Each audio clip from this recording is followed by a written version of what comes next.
Welcome to Arvind star spoken English and I'm Arvind Subbarao. ఈరోజు story number 007లో మనము ఒక ఆస్ట్రాలజర్ గురించి తెలుసుకోబోతున్నాం. It is the story of an astrologer who doesn't know astrology but how he manages the innocent people and how he escaped from a grave danger is the story. ఒక మధ్యాహ్నం ఒక జ్యోతిష్యుడు మాల్గుడి అనే పట్టణంలోని ఒక కూడలిలో ఉన్న చెట్టు క్రింద తన సంచి తెరచి తన వృత్తిపరమైన పరికరాలను పరచి తన రోజును ప్రారంభించాడు. ఇంత లెంగ్తీ సెంటెన్స్లో మనకు కావాల్సింది ఎక్కడెక్కడ ఉందంటే, ఫస్ట్ ఎక్కడ ప్రారంభించాలంటే, ఒక మధ్యాహ్నం ఒక జ్యోతిష్యుడు తన రోజును ప్రారంభించాడు. తన రోజును ప్రారంభించాడంటే తన బిజినెస్ను ప్రారంభించాడు అని అర్థం. ఒక మధ్యాహ్నం, వన్ మిడ్ డే, ఒక జ్యోతిష్యుడు అన్ ఆస్ట్రాలజర్, ఇది సబ్జెక్టు, తన రోజును ప్రారంభించాడు. Started his day. His day అని కానీ హిజ్ బిజినెస్ అని కానీ రాసుకోవచ్చు, no problem. One midday an astrologer started his day. తర్వాత ఎక్కడ తీసుకోవాలంటే, తన సంచి తెరిచి తన వృత్తిపరమైన పరికరాలను పరచి, ఆ పాయింట్ని తీసుకొచ్చి ఇక్కడ యాడ్ చేయాలి. By opening his bag and spreading his professional equipment. ఇక్కడ పరచి అని అనే సెంటెన్స్ సంపూర్ణంగా క్లోజ్ అవ్వట్లేదు. అలాంటప్పుడు by opening, by taking, by giving ఇట్లాంటి సెంటెన్స్ ద్వారా, ఇవ్వడం ద్వారా, చేయడం ద్వారా అనే సెన్స్ వచ్చే విధంగా ఇట్లా రాసుకుంటే సరిపోతుంది అనమాట. By opening his bag and spreading his professional equipment. ఇప్పుడు చివరిగా మనకి ఈ అడ్రస్ పాయింట్ రాసుకుందాం. మాల్గుడి అనే పట్టణంలోని ఒక కూడలిలో ఉన్న చెట్టు క్రింద under A tree at the cross roads of a city. కూడలి అంటే క్రాస్ రోడ్స్, హిందీలో అయితే చౌరస్తా అంటాం, తెలుగులో అయితే కూడలి, ఇంగ్లీష్లో అయితే cross roads. At the cross roads of a city, ఆ సిటీకి పేరు ఇచ్చారు కాబట్టి కాల్డ్ మాల్గుడి. మాల్గుడి అనే పట్టణము అని రావాలంటే ఏ సిటీ కాల్డ్ మాల్గుడి. ఇప్పుడు సెంటెన్స్ మొత్తం తీసుకోండి. One midday an astrologer started his day by opening his bag and spreading his professional equipment under A tree at the cross roads of a city called Malgudi. Next sentence చూద్దాం. తన వృత్తిపరమైన సామగ్రిలో ప్రధానమైన వస్తువులు చూద్దాం. ప్రతి ఒక్కరికి వృత్తిపరంగా కొన్ని వస్తువులు ఉంటాయి. మాస్టర్ కనుకైతే బోర్డు, చాక్ పీసు, డస్టర్, ఎలా అయితే మాకు ప్రొఫెషనల్ ఎక్విప్మెంట్, అలాగా ఒక జ్యోతిష్యుడికి ఎక్విప్మెంట్ ఏముండాలి చూద్దాం. తన వృత్తిపరమైన సామగ్రిలో ప్రధానమైన వస్తువులు చూద్దాం అన్నప్పుడు ఎప్పుడు కూడా చేద్దాం, వెళదాం, తిందాం ఇలాంటి డైలాగ్ వచ్చినప్పుడు లెట్స్ పక్కన వర్బ్ అని రాసుకుంటే వస్తుంది. Let's see the important things ఎక్కడ ఇన్ హిజ్ ప్రొఫెషనల్ ఎక్విప్మెంట్. టోటల్గా సెంటెన్స్ తీసుకుంటే let's see the important things in his professional equipment. ఇప్పుడు చూద్దాం ఎక్విప్మెంట్లో వస్తువులు ఏమిటి. 1 డజన్ గవ్వలు, అర్థం కాని బొమ్మలు కలిగిన ఒక చతురస్రాకారపు గుడ్డ, ఒక పుస్తకం, ఒక తాళపత్ర గ్రంథం ఉన్నాయి. అంటే 4 ఐటమ్స్ ఉన్నాయి. అతని ఎక్విప్మెంట్ కలిగి ఉన్నది అని చెప్పడం మన ఉద్దేశం కదా. ఆ ఎక్విప్మెంట్ని మనం ఇటు కింద తీసుకుంటున్నాం. ఇట్ కన్సిస్టెడ్ ఆఫ్ 1 డజన్ గవ్వలు, ఏ డజన్ కౌరీ షెల్స్. గవ్వల్ని జ్యోతిష్యం చెప్పేటప్పుడు ఆ చార్ట్ మీద గవ్వలేసి 3 పడింది, 5 పడింది, 6 పడింది అని ఆడుతుంటారు కదా, ఆ గవ్వలు అనమాట. 1 డజన్ గవ్వలు అంటే ఏ డజన్ కౌరీ షెల్స్, అర్థం కాని బొమ్మలు కలిగిన చతురస్రాకారపు గుడ్డ, a square piece of cloth with mystic charts on it. Mystic charts అంటే అర్థం కావు, ఏవేవో వాళ్ళు ఏదో చెప్తారు ఆ పక్క, ఈ గ్రహాలన్నీ వంగి చూస్తున్నాయి అని చెప్తుంటారు కదా, అది చెప్పడానికి వాళ్ళు వాడేటటువంటి ఆ చార్ట్ని మిస్టిక్ చార్ట్స్ అన్నాం. ఏ నోట్బుక్, తర్వాత లాస్ట్లో తాళపత్ర గ్రంథం, a bundle of palm leaves. ఇప్పుడు సెంటెన్స్ తీసుకుంటే it consisted of a dozen cowrie shells, a square piece of cloth with mystic charts on it, a notebook, a bundle of palm leaves. అతని దుస్తులు, నుదుటి మీద విభూది, సింధూరం అతను ఒక గొప్ప జ్యోతిష్యుడని తెలియజేస్తాయి. ప్రొఫెషనల్ ఎటికేట్ అంటారు. ఒక్కొక్క వృత్తిపరమైనటువంటి ఒక డ్రెస్సు, మేకప్, సెటప్ ఉండాలి. అలా లేకపోతే అవతల వాళ్ళకి అండర్ఎస్టిమేట్ చేసే అవకాశం ఉంటుంది. అందుకని ఒక జ్యోతిష్యుడికి పర్ఫెక్ట్గా అతను జ్యోతిష్యుడిలాగా అనిపించాలి అని అంటే ప్యాంట్ షర్ట్ వేసుకొని టక్ చేసుకొని కూర్చొని నేను జ్యోతిష్యుని అంటే ఆ చెప్పించుకునేవాడికి ఆ ఎమోషన్ అది కనెక్ట్ అవ్వడు వాడు. అందుకని కరెక్ట్ డ్రెస్, అతని దుస్తులు, హిజ్ కాస్ట్యూమ్, నుదుటి మీద విభూది, యాష్, విభూది మీద మళ్ళీ సింధూరం బొట్టు. సింధూరం బొట్టు అంటే రెడ్ కలర్లో ఆంజనేయ స్వామి గుడిలో వాడతారు చూడండి, vermilion. Ash and vermilion on his forehead. Forehead అంటే నుదుటి మీద, బొట్లు నుదుటి మీద కదా పెట్టుకుంటారు.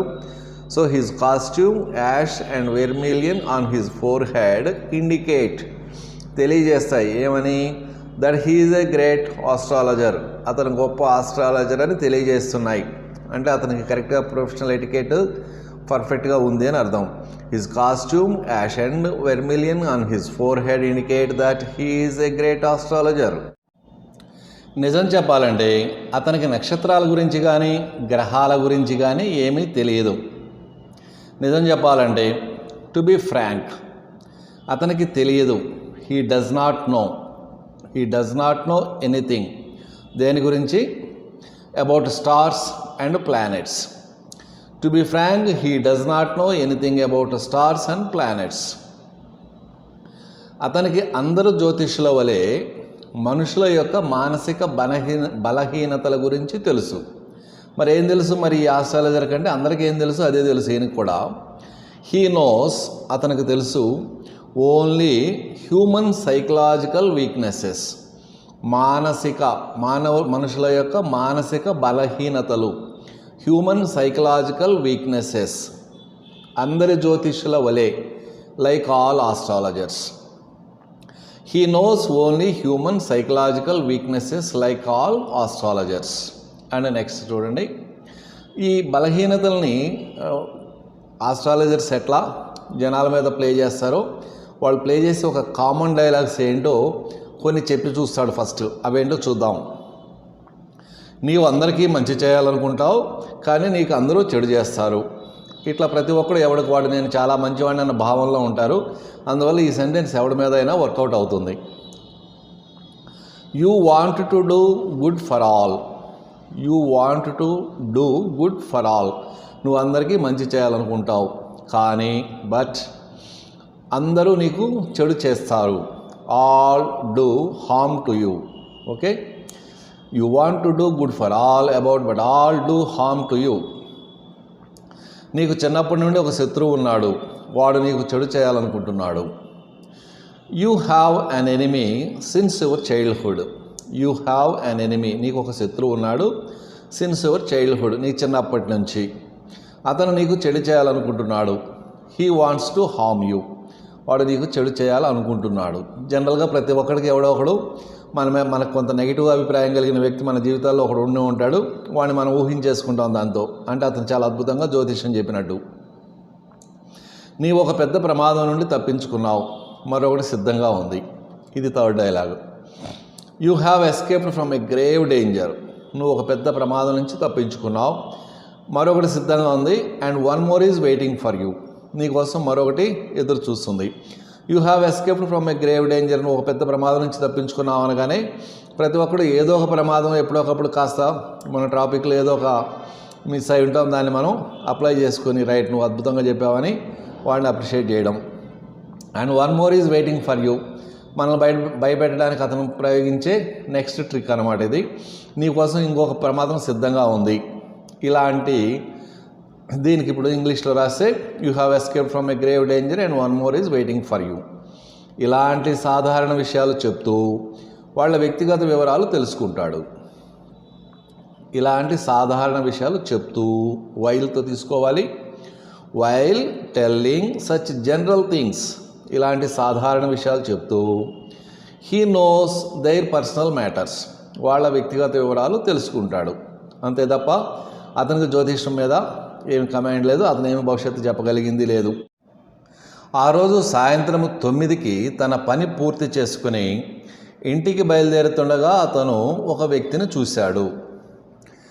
దట్ ఈవినింగ్ ఎట్ 9 PM అని తన పని పూర్తి చేసుకుని ఇంటికి బయలుదేరుతుండగా while he was getting ready to go home, అతను ఒక వ్యక్తిని చూశాడు. హీ సా ఏ స్ట్రేంజర్, జ్యోతిషుడు అతన్ని ఆహ్వానించాడు. Past simple. The astrologer invited him. ఇక్కడ చూడండి, జరిగింది చెప్తాను, జరుగుతున్నది చెప్తాను, జరగబోయేది చెప్తాను. ఈ డైలాగ్ని యాజ్ ఇట్ ఈస్గా మన జ్యోతిష్యుడు అంటున్నట్టుగా భావిద్దాం. I will tell you what happened, what is happening, what will happen.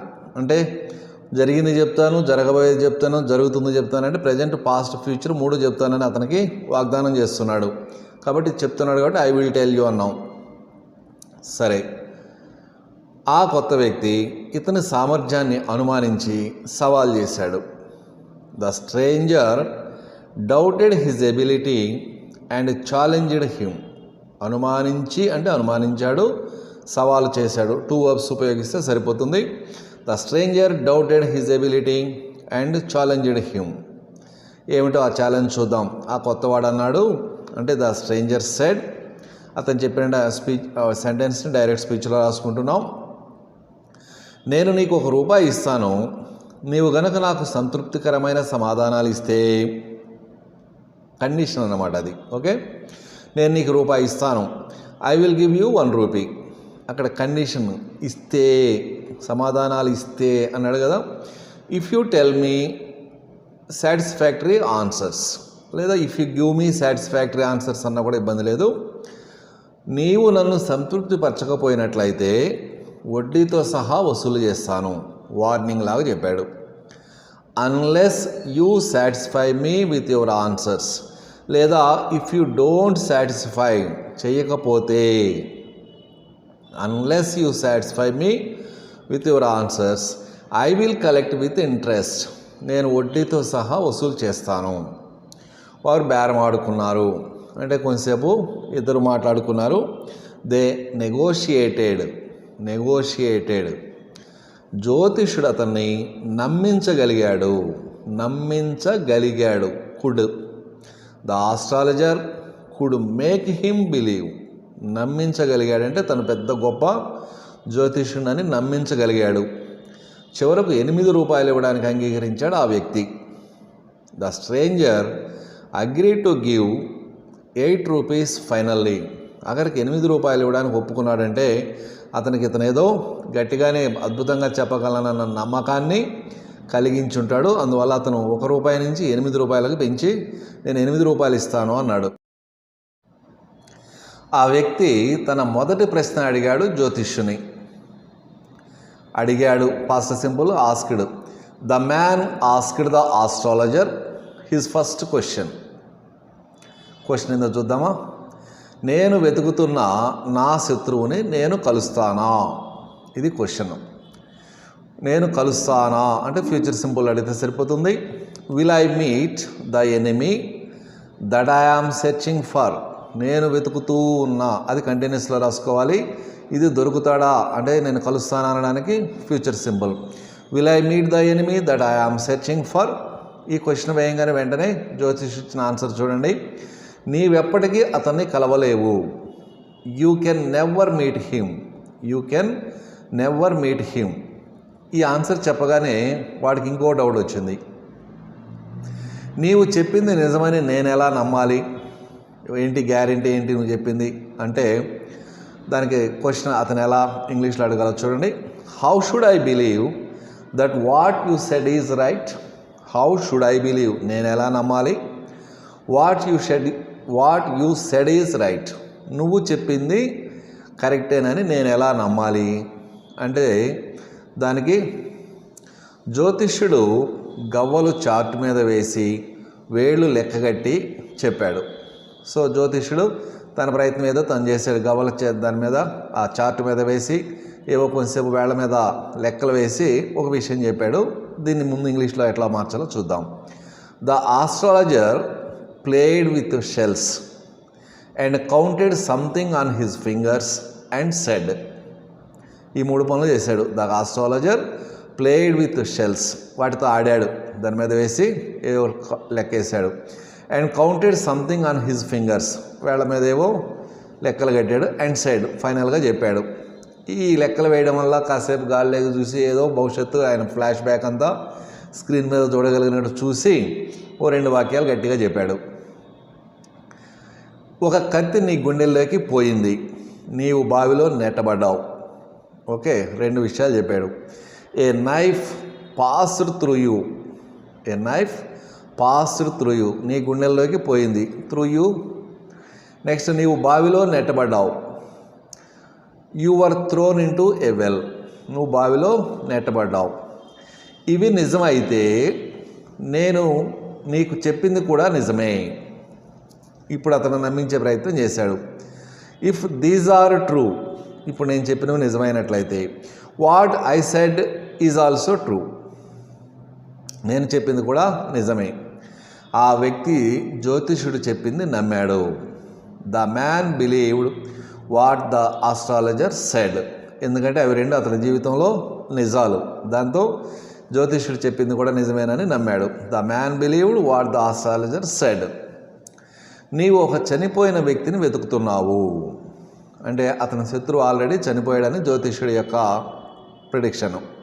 You are searching for a dead person, అతను వేరే పట్టణంలో లారీ కింద పడి చనిపోయాడు.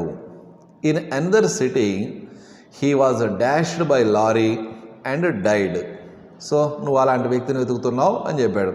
సో ఈ రెండు సంఘటనలు అతని జీవితంలో నిజంగా జరిగి ఉండడం వలన ఇప్పుడు జ్యోతిషుడు చెప్పింది కూడా నిజమేనని, ఆ వ్యక్తి చనిపోయి ఉండవచ్చని నమ్మాడు. ఆ వ్యక్తి జ్యోతిషుని మాటలు గట్టిగా నమ్మాడు అంటే strongly. The man believed his words strongly. నీవు చెప్పిందంతా నిజమే, దారిన పోతున్న వాడెవడో బావిలో తొంగి చూడకపోయి ఉంటే నేను చనిపోయి ఉండేవాణ్ణి. నీవు చెప్పిందంతా నిజమే. What you said is exactly right, నువ్వు చెప్పిందంతా what you said is exactly right. ఈ సెంటెన్స్ కొంచెం జాగ్రత్తగా, దారిన పోతున్న వాడెవడో బావిలో తొంగి చూడకపోయి ఉంటే నేను చనిపోయి ఉండేవాడిని. ఈ సెంటెన్స్ రాయాలంటే మనం ఖచ్చితంగా ఇఫ్తో అన్ఫుల్ఫిల్డ్ స్ట్రక్చర్ ఒకటి ఉంటుంది కదా, అది వాడితేనే వస్తుంది. అది ఎలాగో చూడండి. ఇఫ్ ఏ పాసర్ బై, దారిన పోతున్నవాడు ఎవడో అనడానికి పాసర్ బై అంటాం. If a passer by had not peeped in to the well, తొంగి చూడడం అంటే peep. If a passer by had not peeped in to the well I would have died. ఇది ఆ జ్యోతిష్యం చెప్పించుకున్న వ్యక్తి చెప్పిన డైలాగు. అంటే అతను చెప్పిందంతా నిజమే, ఇతను ఎవరో కత్తితో పొడిచి బావిలో పడేశారు, దారిన పోతున్నవాడు ఎవడో చూసి ఇతను కాపాడినట్టున్నాడు, అందుకని ఈ డైలాగ్ చెప్పాడు. If a passer by had not peeped in to the well I would have died. వాడు చూడకపోయి ఉంటే నేను చనిపోయి ఉండేవాడిని. జ్యోతిష్యుడు అతనికి కొన్ని సూచనలు చేశాడు. The astrologer gave him some suggestions. నీకు మరొక ప్రమాదం రాబోతుంది, ఇది మొదట్లోనే చెప్పున్నాడు కదా, అది ఇంకోటి ఎదురు చూస్తుందని. You are going to get or you are going to face one more danger. అక్కడ గెట్ అయినా ఫేస్ అయినా పర్లేదు. You are going to face one more danger. నీవెప్పుడు మీ ఊరు వదిలేసి ఎక్కడికి వెళ్ళవద్దు. ఇది ఇన్స్ట్రక్షన్ అనమాట. ఇంపెరేటివ్ సెంటెన్స్లో ఉండాలి. వర్బ్ వన్ ఆబ్జెక్ట్ లేదా negative don't verb one object structure రాసుకోవాలి. Don't go anywhere leaving your village. మీ ఊరు వదిలేసి ఎక్కడికి వెళ్ళవద్దు. నీవు నా సలహా పాటిస్తే నూరేళ్ళు బతుకుతావు. నీవు నా సలహా పాటిస్తే నూరేళ్ళు బతుకుతావు. ఇది ఇఫ్ కండిషన్ అనమాట. మళ్ళా if you follow my advice, నువ్వు నా మాట వింటే, నా సలహా పాటిస్తే, యూ విల్ లివ్ 100 years, 100 బతుకుతావు, నూరేళ్ళు బతుకుతావు. ఇది ఇతను ఇచ్చిన సజెషన్. అతను జ్యోతిష్యునికి చారెడు నాణ్యాలు ఇచ్చాడు. The man gave him a handful of coins. The man gave him a handful of coins. Not that is 8 rupees. ఎంత ఉంటే అంత ఒక పిడికెట్ నిండా వచ్చినన్ని డబ్బులు అతనికి ఇచ్చేశాడు. అంత కరెక్ట్గా ఈ జ్యోతిష్యుడు అతనికి ఎలా చెప్పగలిగాడు? తనను ఎవరో కత్తితో పొడిచారని, బావిలో తోచారని, ఇంత కరెక్ట్గా ఇతను దగ్గర ఉన్నటువంటి ఆ గవ్వలు వేయడం ద్వారా లేదా ఇతను చదివిన శాస్త్రం ద్వారా అది తెలుసుకోవడం పాసిబులేనా? ఎందుకంటే అది ఇంపాసిబుల్. మరి అంత పర్ఫెక్ట్గా ఎలా చెప్పగలిగాడంటే, ఈ ఆస్ట్రాలజర్కి జ్యోతిష్యుడికి ఒక చిన్న ఫ్లాష్ బ్యాక్ ఉంది. ఆ ఫ్లాష్ బ్యాక్ ఏందో చూద్దాం. ఈ జ్యోతిష్యుడు చాలా చెడ్డ గత చరిత్ర కలిగి ఉన్నాడు. ద ఆస్ట్రాలజర్ కలిగి ఉన్నాడంటే the astrologer had the worst flash back. Flash back అంటే మనం ఎప్పుడైనా పాత హిస్టరీ చెప్పడానికి ఫ్లాష్ బ్యాక్ అంటాం. The astrologer had the worst flash back. నిజానికి ఇతను ఒక హంతకుడు. నిజానికి ఇన్ఫ్యాక్ట్ ఇతను ఒక హంతకుడు. He was a murderer.